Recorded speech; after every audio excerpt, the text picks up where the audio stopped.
ಅನುದಿನ ಸುದ್ದಿಜಾಲ ವಾರ್ತೆಗಳು ಓದುತ್ತಿರುವವರು ಅನನ್ಯ ಎಸ್ ಭಾರದ್ವಾಜ್. ಈಗ ವಾರ್ತೆಗಳ ಮುಖ್ಯಾಂಶಗಳು. ಅಮೆರಿಕಕ್ಕೆ ಹಾನಿ ಮಾಡುವ ದೇಶಗಳ ಮೇಲೆ ಸುಂಕ, ಭಾರತ ಚೀನಾ ಉಲ್ಲೇಖಿಸಿದ ಟ್ರಂಪ್.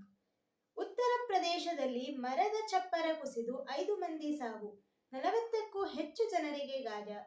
ಮುಡಾ ಪ್ರಕರಣದ ಬಗ್ಗೆ ಆತಂಕವಿಲ್ಲ, ಸಿದ್ದರಾಮಯ್ಯ. ಕರ್ನಾಟಕ ವಿವಿಯಿಂದ ಚಂದ್ರಶೇಖರ ಕಂಬಾರ ಸೇರಿ 3 ಅರಿವೆ ಗುರು ಪ್ರಶಸ್ತಿ. ಜಾತಿ ದೌರ್ಜನ್ಯ ಪ್ರಕರಣ 60 ದಿನಗಳಲ್ಲಿ ಆರೋಪ ಪಟ್ಟಿ ಸಲ್ಲಿಕೆಗೆ ಸಿಎಂ ಸಿದ್ದರಾಮಯ್ಯ ಸೂಚನೆ. ಈಗ ವಾರ್ತೆಗಳ ವಿವರ. ಅಮೆರಿಕಕ್ಕೆ ಹಾನಿ ಮಾಡುವ ದೇಶಗಳ ಮೇಲೆ ಸುಂಕ, ಭಾರತ ಚೀನಾ ಉಲ್ಲೇಖಿಸಿದ ಟ್ರಂಪ್. ಚೀನಾ, ಭಾರತ ಮತ್ತು ಬ್ರೆಜಿಲ್ ಅನ್ನು ಹೆಚ್ಚು ಸುಂಕ ವಿಧಿಸುತ್ತಿರುವ ದೇಶಗಳು ಎಂದು ಹೆಸರಿಸಿರುವ ಅಮೆರಿಕ ಅಧ್ಯಕ್ಷ ಡೊನಾಲ್ಡ್ ಟ್ರಂಪ್, ಅಮೆರಿಕಕ್ಕೆ ಹಾನಿ ಮಾಡುವ ದೇಶಗಳ ಮೇಲೆ ಅಧಿಕ ಸುಂಕವನ್ನು ವಿಧಿಸುತ್ತೇವೆ ಎಂದು ಹೇಳಿದ್ದಾರೆ. ಅಮೆರಿಕಕ್ಕೆ ಹಾನಿ ಮಾಡುವ ಹೊರ ರಾಷ್ಟ್ರಗಳು ಮತ್ತು ಹೊರಗಿನ ಜನರ ಮೇಲೆ ಹೆಚ್ಚು ತೆರಿಗೆ ವಿಧಿಸುತ್ತೇವೆ. ನಮಗೆ ಅದು ಹಾನಿ ಎನಿಸುತ್ತದೆ. ಆದರೆ ಮೂಲಭೂತವಾಗಿ ಅವರು ಅವರ ದೇಶಗಳಿಗೆ ಒಳಿತನ್ನು ಮಾಡುವ ಉದ್ದೇಶ ಹೊಂದಿರುತ್ತಾರೆ ಎಂದು ವಾಷಿಂಗ್ಟನ್ನ ಫ್ಲೋರಿಡಾದಲ್ಲಿ ರಿಪಬ್ಲಿಕನ್ನರು ಉದ್ದೇಶಿಸಿ ಹೇಳಿದ್ದಾರೆ. ಇತರ ದೇಶಗಳು ಏನು ಮಾಡುತ್ತಿವೆ ಎಂಬುದನ್ನು ನೋಡಿ. ಚೀನಾ ಪ್ರಚಂಡ ತೆರಿಗೆ ಹೇರುತ್ತಿದೆ. ಭಾರತ ಮತ್ತು ಬ್ರೆಜಿಲ್ ಸೇರಿದಂತೆ ಹಲವು ದೇಶಗಳು ಇದೇ ಹಾದಿಯಲ್ಲಿವೆ.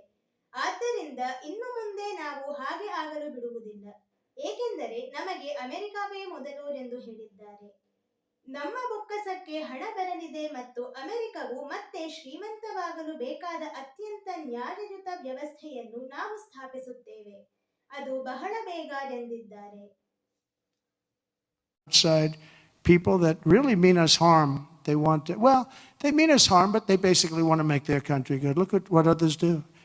China's a tremendous tariff maker, and India and Brazil and so many countries, and so we're not going to let that happen any longer, because we're going to put America first. Always put America first. That's what's going to happen. We're going to establish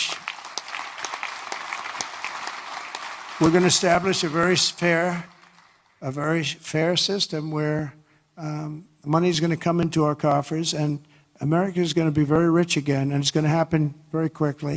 It's time for the United States to return to the system that made us richer and more powerful than ever before. ಉತ್ತರ ಪ್ರದೇಶದಲ್ಲಿ ಮರದ ಚಪ್ಪರ ಕುಸಿದು 5 ಮಂದಿ ಸಾವು, 40ಕ್ಕೂ ಹೆಚ್ಚು ಜನರಿಗೆ ಗಾಯ. ಉತ್ತರ ಪ್ರದೇಶದ ಬದೌತ್ನಲ್ಲಿ ನಡೆದ ಜೈನ ಸಮುದಾಯದ ಕಾರ್ಯಕ್ರಮವೊಂದರಲ್ಲಿ ಮರದಲ್ಲಿ ನಿರ್ಮಿಸಿದ ಚಪ್ಪರ ಕುಸಿದು 5 ಮಂದಿ ಮೃತಪಟ್ಟಿದ್ದಾರೆ.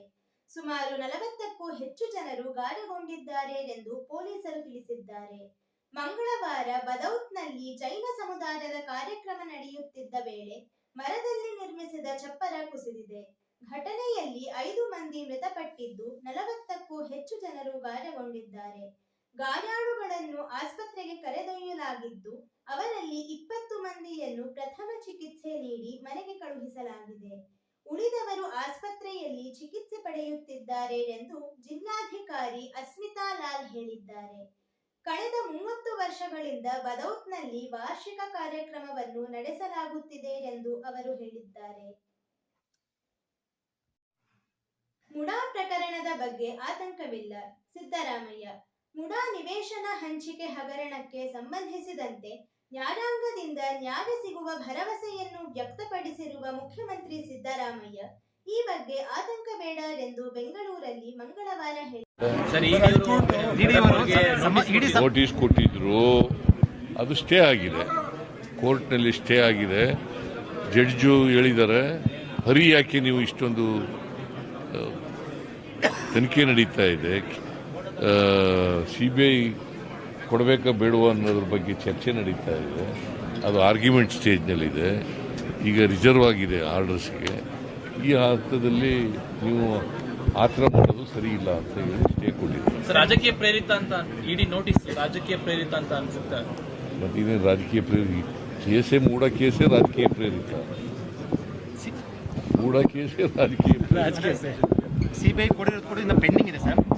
ಸಿಬಿಐಗೆ ಕೋರಿರೋ ಅರ್ಜಿ ವಿಚಾರಣೆ ಇನ್ನು ಪೆಂಡಿಂಗ್ ಇದೆ. ಏನಾದರೂ ಆತಂಕ ಏನಾದರೂ ಸಿಬಿಐಗೆ ಹೋಗ್ಬೋದು ಅಂತ ಆತಂಕ ಏನಾದರೂ ಸಿಬಿಐಗೆ ಹೋಗ್ಬೋದು ಅಂತ ಏನಾದರೂ ಆತಂಕ ಏನಾದರೂ ಇದೆಯಾ ಸರ್? ಯಾಕೆ ಕೇಸ್ ಇನ್ನೂ ಕೂಡ ಪೆಂಡಿಂಗ್ ಇದೆ. ಜಡ್ಜ್ ಏನು ಮಾಡ್ತಾರೆ ಅಂತ ತೀರ್ಪು ಇನ್ನೂ ಆರ್ಡರ್ಸ್ಗೆ ಪೋಸ್ಟಿಂಗ್ ಆಗಿದೆ. ನನಗೆ ಯಾಕೆ ಆತಂಕ ಆಗುತ್ತೆ? ನಮಗೆ ನ್ಯಾಯ ಸಿಗುತ್ತೆ ಅಂತ ಭರವಸೆ ಇದೆ. ಕರ್ನಾಟಕ ವಿವಿಯಿಂದ ಚಂದ್ರಶೇಖರ ಕಂಬಾರ ಸೇರಿ ಮೂವರಿಗೆ ಅರಿವೆ ಗುರು ಪ್ರಶಸ್ತಿ. ಧಾರವಾಡದ ಕರ್ನಾಟಕ ವಿಶ್ವವಿದ್ಯಾಲಯ ನೀಡುವ ಅರಿವೆ ಗುರು ಪ್ರಶಸ್ತಿಗೆ ಲಾ ಕ್ಷೇತ್ರದಿಂದ ಪ್ರೊಫೆಸರ್ ಚಂದ್ರಶೇಖರ ಕಂಬಾರ, ಸಮಾಜ ವಿಜ್ಞಾನ ಕ್ಷೇತ್ರದಿಂದ ಪ್ರೊಫೆಸರ್ ವಿಜಿ ತಳವಾರ ಹಾಗೂ ವಿಜ್ಞಾನ ಕ್ಷೇತ್ರದಿಂದ ಪ್ರೊಫೆಸರ್ ಎನ್ಎಂ ಬುಜುರ್ಗೆ ಅವರನ್ನು ಆಯ್ಕೆ ಮಾಡಲಾಗಿದೆ. ಪುರಸ್ಕಾರವು ತಲಾ ರೂಪಾಯಿ 25,000 ನಗದು ಫಲಕ ಒಳಗೊಂಡಿದೆ. ವಿಶ್ವವಿದ್ಯಾಲಯದ ಸುವರ್ಣ ಮಹೋತ್ಸವ ಭವನದಲ್ಲಿ ಜನವರಿ 29ರಂದು ಬೆಳಿಗ್ಗೆ 11 ಗಂಟೆಗೆ ಪ್ರಶಸ್ತಿ ಸಮಾರಂಭ ನಡೆಯಲಿದೆ. ಹಂಪಿಯ ಕನ್ನಡ ವಿಶ್ವವಿದ್ಯಾಲಯದ ಕುಲಪತಿ ಪ್ರೊಫೆಸರ್ ಡಿ.ವಿ. ಪರಮಶಿವಮೂರ್ತಿ ಪ್ರಶಸ್ತಿ ಪ್ರದಾನ ಮಾಡುವರು ಎಂದು ಪ್ರಕಟಣೆ ತಿಳಿಸಿದೆ. ಜಾತಿ ದೌರ್ಜನ್ಯ ಪ್ರಕರಣ 60 ದಿನಗಳಲ್ಲಿ ಆರೋಪ ಪಟ್ಟಿ ಸಲ್ಲಿಕೆಗೆ ಸಿಎಂ ಸಿದ್ದರಾಮಯ್ಯ ಸೂಚನೆ. ಪರಿಶಿಷ್ಟ ಜಾತಿ ಮತ್ತು ಪಂಗಡದವರ ಮೇಲಿನ ದೌರ್ಜನ್ಯ ಪ್ರಕರಣಗಳಲ್ಲಿ ನ್ಯಾಯಾಲಯಗಳು ನೀಡಿರುವ ತಡೆಯಾಜ್ಞೆ ತೆರವುಗೊಳಿಸಿ 60 ದಿನಗಳ ಒಳಗೆ ಆರೋಪ ಪಟ್ಟಿ ಸಲ್ಲಿಸಬೇಕು ಎಂದು ಮುಖ್ಯಮಂತ್ರಿ ಸಿದ್ದರಾಮಯ್ಯ ಅಧಿಕಾರಿಗಳಿಗೆ ಕಟ್ಟುನಿಟ್ಟಿನ ಸೂಚನೆ ನೀಡಿದರು. ವಿಧಾನಸೌಧದ ಸಮ್ಮೇಳನ ಸಭಾಂಗಣದಲ್ಲಿ ಮಂಗಳವಾರ ನಡೆದ ಅನುಸೂಚಿತ ಜಾತಿಗಳು ಮತ್ತು ಅನುಸೂಚಿತ ಬುಡಕಟ್ಟುಗಳ ರಾಜ್ಯ ಮಟ್ಟದ ಜಾಗೃತ ಮತ್ತು ಉಸ್ತುವಾರಿ ಮೇಲ್ವಿಚಾರಣಾ ಸಮಿತಿ ಸಭೆಯಲ್ಲಿ ಅವರು ಮಾತನಾಡಿದರು.